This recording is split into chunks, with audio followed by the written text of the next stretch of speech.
They're the most dominant, clear choice number one team in the entire nation. No, Daniel, I'm not talking about Ohio State. I'm not talking about the Bulldogs. I'm clearly talking about the best team ever assembled in college football history, because that's what I've been told Texas is, Daniel. Texas is elite of elite of elite. Are they? We talk about who we're playing next. Locked On Bulldogs.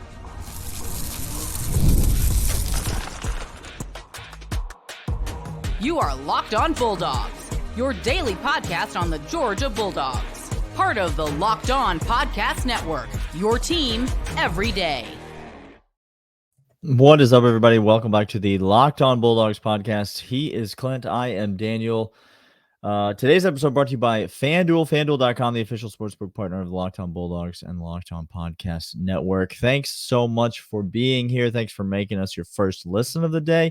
Thank you to all the everydayers who are here. Shout out to all of you. You make this podcast great. You are the reason that it is fun to record, even in a year when Georgia's not dominating opponents the way that we wish that they were. Even in a year where we're nervous about more games than we are excited about, just to be honest. Yep. It's still fun to be here every day talking about the Bulldogs. This podcast is for fans, by fans. Clint and I are Georgia fans, first and foremost. That's who we are. And we talk about the Dogs the way that you do here on the Locked On Bulldogs podcast, your team every day. So, Clint, it's time to transition. It's Tuesday, which means we are shifting to the next opponent. We're done talking about Mississippi State. We're done lamenting about the things that went poorly. We're done celebrating the things that went well. And now we have fully shifted our focus on to Texas, the Texas Longhorns, who you mentioned are kind of the darling of college football this year. I'm not going to lie to you, Clint. When the new AP poll came out, I was shocked that Texas is still the number one team in the country. After Oregon gets the win over Ohio State, the best win of any team in college football, maybe save for Alabama's win over Georgia. Like, how does that Oregon team not go to number one? That's how highly these voters think of the Texas Longhorns. They are obviously 6-0.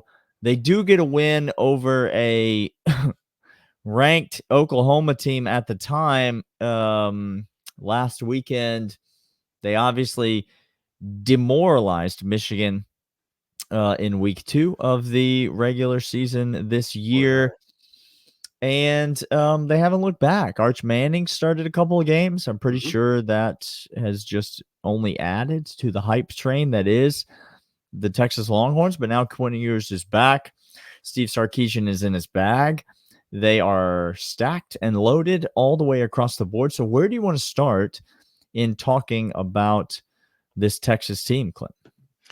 I want to start on the offensive side of the ball, Daniel. Sure. That's where I want to start, because that is where Texas is apparently the best in the nation, metrically, explosively. Steve Sarkisian himself, noted offensive-minded guy, and when I say noted offensive guy, that's not me slighting him. I trust Steve Sarkisian, the offensive play caller, more than I do about every single other offensive-minded head coach in college football, and I'm not lying with that. That he can cook on that side of the ball, and he's been doing that quite well.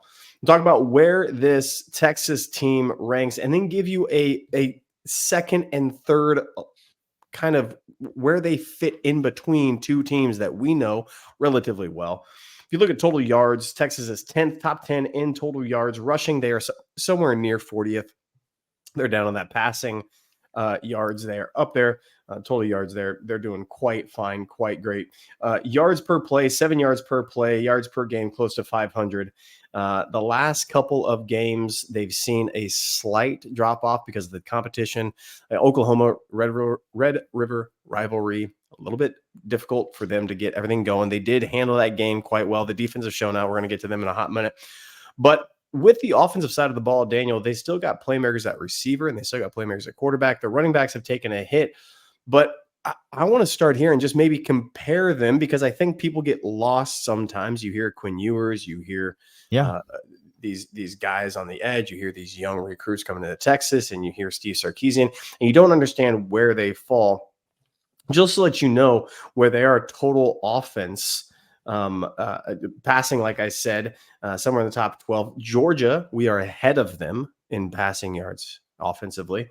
And total yards, they fit somewhere for me in the range of the last couple of games. Clemson and Tennessee and Indiana are the teams that they're associated with. Now, I want to start with this. I want to start with Clemson because I think Clemson is showing us just how good they are. Daniel, it's going to be Miami or Clemson, and this just in, it's not or Miami. Okay, it's going to be Clemson. It's going to be Clemson because Miami is fraudulent because Miami can't coach. Clemson's going to win the ACC. They're going to go into the playoff. They're going to be top 4 team in the playoff, and they have an offense and Cade Klubnik who knows how to throw the football. Heisman caliber after week 1 and 2. All of a sudden, he's showing out in that. Texas is closer, I think, to in between Tennessee and Clemson for me as it pertains to play calling and statistics. Now, statistics, Tennessee has that, but play calling, it's gimmicky. Josh Hoople, if you get that system down, you can corner them and the game's over, a la Arkansas and a whole bunch of other teams. Clemson, however, shows you that they were down early or it was a dogfight for them early this week. They came out and blew the doors off later in the game because they could run with a great running game and they can pass without notable wide receivers, but with a quarterback who knows what he's doing in a system he knows what he's doing. Daniel, when I say they're a little mix, they're a little column A, a little column B of Tennessee and Clemson. How do you feel about that as a comp? I'll be honest, I don't feel great about it. I don't hate the comparisons that you make in terms of style, the comparisons that you make in terms of the way that they like to do things. I will say this. Texas is unequivocally the best offense in college football, bar none. Yes. That was not in between. Like they're one of those teams is better. Yeah. I'm just saying it's a little mixed. They are the best offense in college football.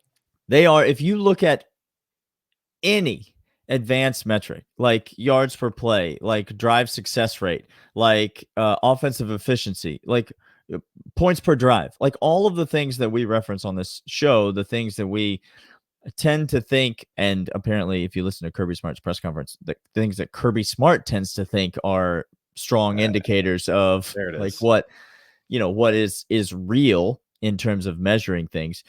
Texas is 1 or 2 in the country in every single one of those metrics. They are ahead of Georgia in literally every single one of those metrics. And so offensively, Texas is elite. And what makes them elite is they have a quarterback who is better than Clemson's quarterback, better than Tennessee's quarterback by a mile, who is throwing to wide receivers who are better than Tennessee's wide receivers, better than Clemson's wide receivers by a mile.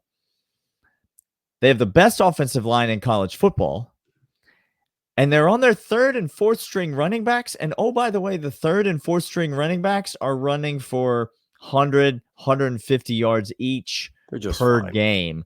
They're doing just fine. Texas is moving the ball at will.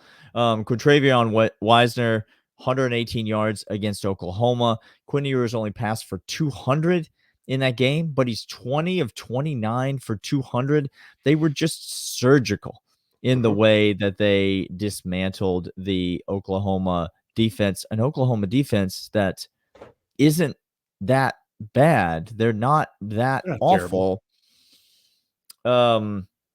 Texas is a really good offense. Michigan, that's another legitimate defense that Texas has played this year.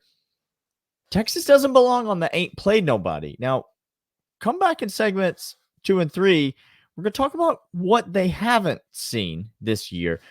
But in terms of the Texas offense, they have been tested and they have still proven themselves to be, in my mind, unequivocally the best offense in all of college football. They don't have any holes. There are no gaping areas where maybe you say they lack star power at the wide receiver position. Yeah, I think they've got plenty of dudes they got there dudes that though. can get it done. I don't think there's any holes on this Texas offense. I don't think there's anywhere that you can go to try to exploit them. I will be fascinated to hear what you think the best matchup will be for Georgia. And we'll talk about things like that and more right after this. Hey, Bowling fans, it's time to recognize the Roy Player of the Week. So far this season, we pulled over $10,000 to support players on Roy.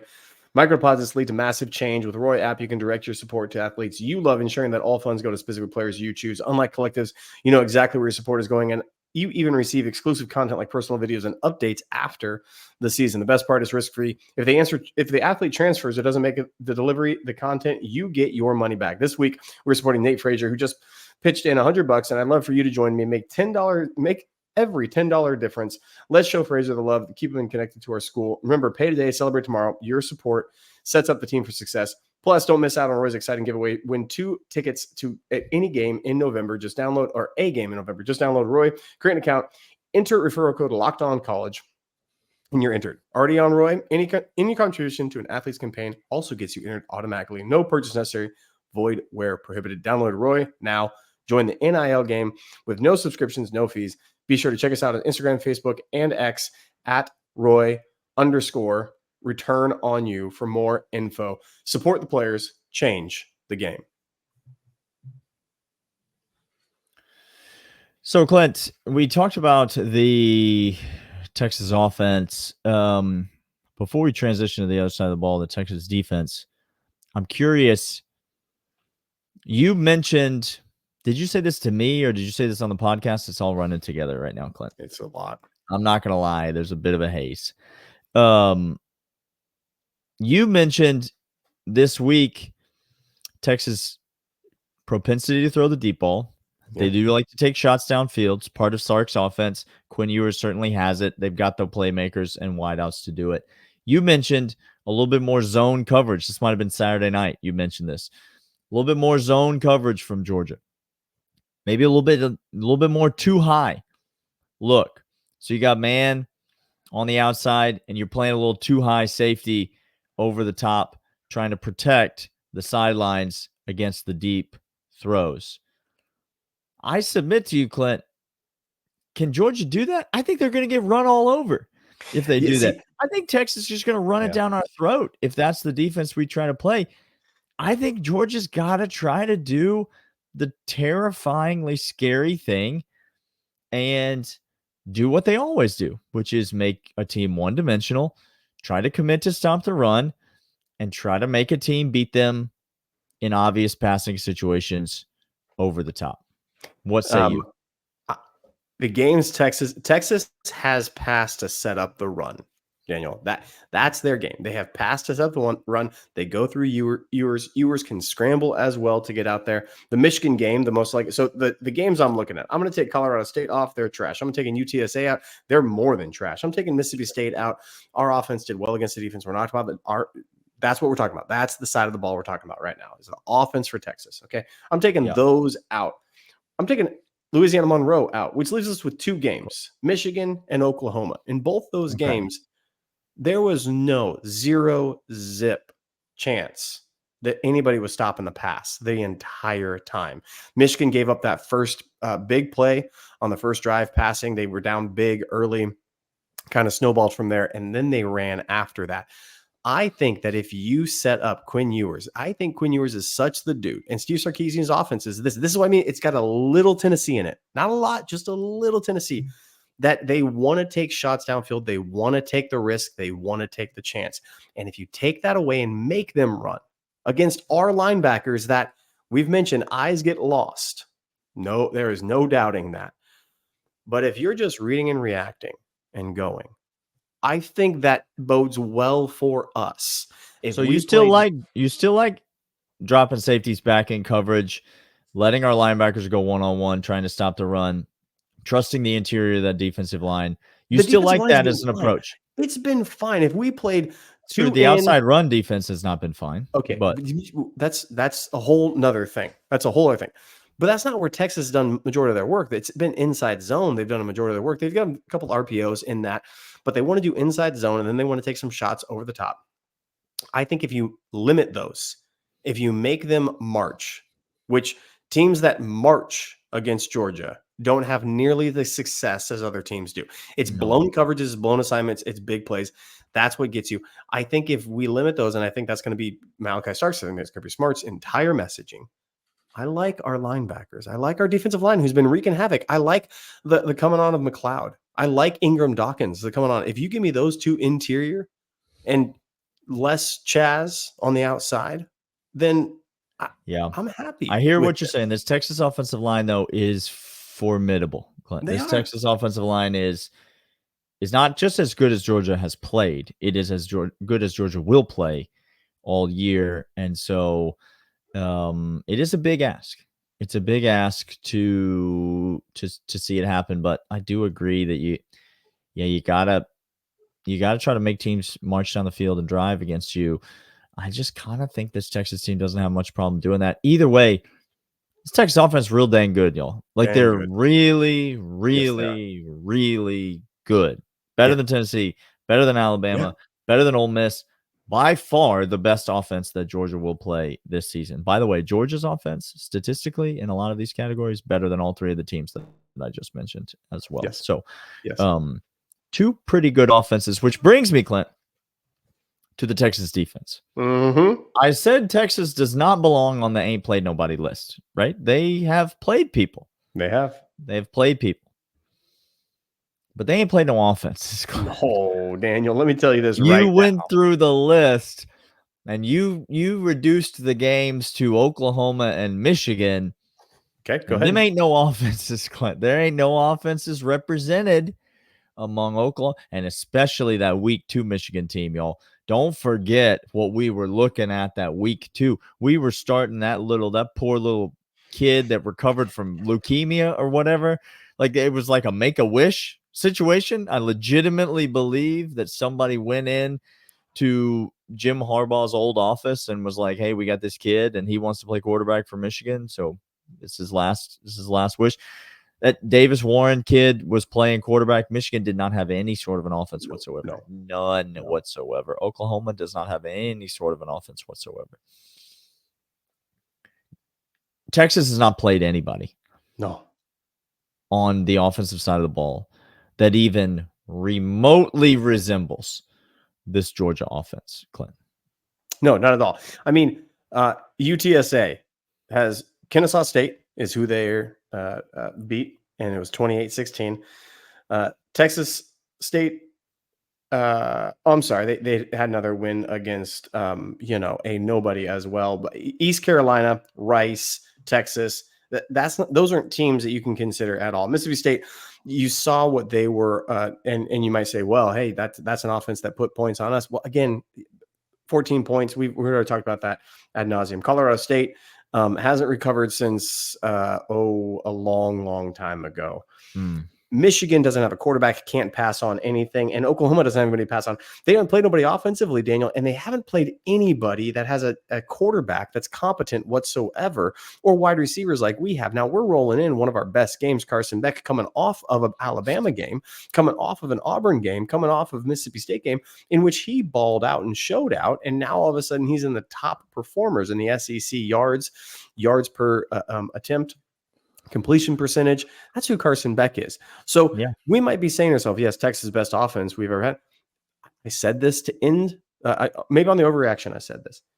Maybe not. I don't know. If Texas wants to go toe-to-toe, blow for blow, haymaker for haymaker, let's go. Let's go. Because that defense don't know anything. Yeah, I mean, and just before we get into sort of more big picture thoughts, maybe in the third segment, let me start here that I think this matchup for the Georgia offense is actually really favorable.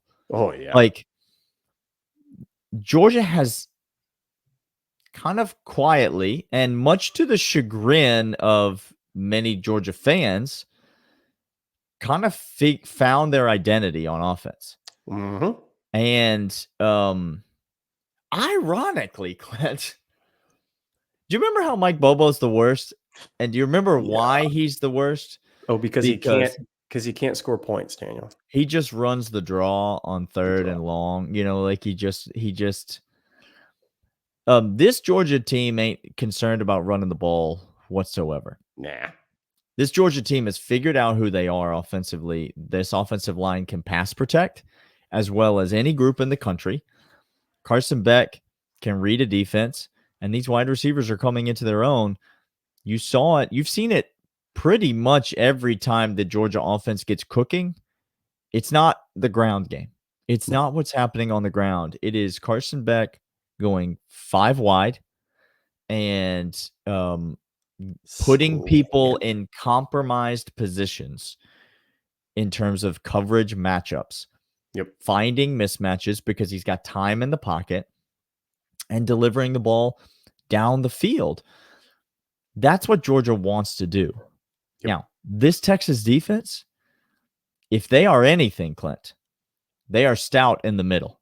Like they are ready to go toe-to-toe with you, which is why Oklahoma did not have a prayer in that game, because that's all they can do, because Michael Hawkins Jr. can't throw the ball. He's not Carson Beck. He can't read a defense. He can't do any of that nonsense. No. All they can do, all they want to do is run the ball. They could not do that against the Texas defense. That's why even when Quinn Ewers threw an interception on the opening drive, Texas wasn't worried. Oklahoma wasn't going to score no points in that game. No. They came out of there with 3 points that they got in the first quarter, and then they didn't do a dang thing after that. That's what the Texas defense is set up to stop. Well, guess what? Georgia's not trying to do that. We're not playing that game. You want to do a run game? Screen game for 5 yards to the outside is our run game right now up the middle. ETN 100% and Frazier are outside run guys, and then screen game 5 yards is an inside run game for us. You can complain about that, Georgia fans, all you want. Like Georgia should be able to line up around the football. Georgia needs to be able to line up. Whatever. I don't care. That's fine. You might be right. In this game, it is a very favorable matchup for the Georgia offense, who we are versus who they are, which I think, if nothing else, proves for an interesting situation that could be upon us in Austin. We'll talk more about that right after we come back from these. These are, in fact, FanDuel. Hey, NFL fans, you can start the season with a big return on FanDuel, America's #1 sportsbook. When you get a hunch on the middle of the game, you can check out the latest stats, view play-by-play, so much more on the same page where you place your bets. You'll get started with $200 in bonus bets guaranteed when you place your first $5 bet. No, over at FanDuel.com. FanDuel, the official sportsbook of Locked On Bulldogs, Locked On Podcast. Everywhere Daniel and I use them every single time when we have locks this week, and we give out the over-under, and we give out that point spread, which is now taken up at 3.5 now on most places, and the point spread being somewhere 55.5 is going to fluctuate a little bit. It's going to be interesting to see where we give out some locks, because we just gave you a whole lot of reasons these offenses are coming in geared to go. 55 points don't seem like a great amount. FanDuel, America's #1 sportsbook, the place that we go for all of our locks. Get over there right now. Make every moment more.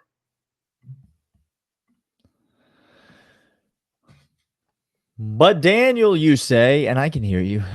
No, they're yelling. You come right through the headphones. Don't worry.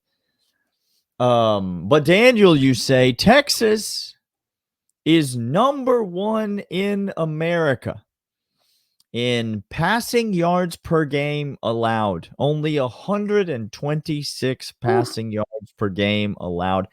How can you, with a straight face, sit there and say that Georgia's passing game is the favorable matchup that Texas's defense is built to stop the run, that Georgia is going to rely on Carson Beck, and that's exactly what they want to do, that's a favorable matchup? It feels like the exact opposite situation, Clint. I don't think we can state enough for the people. No, we can't. How important it is for you to recognize who Texas has played this year and who they have not played. Okay?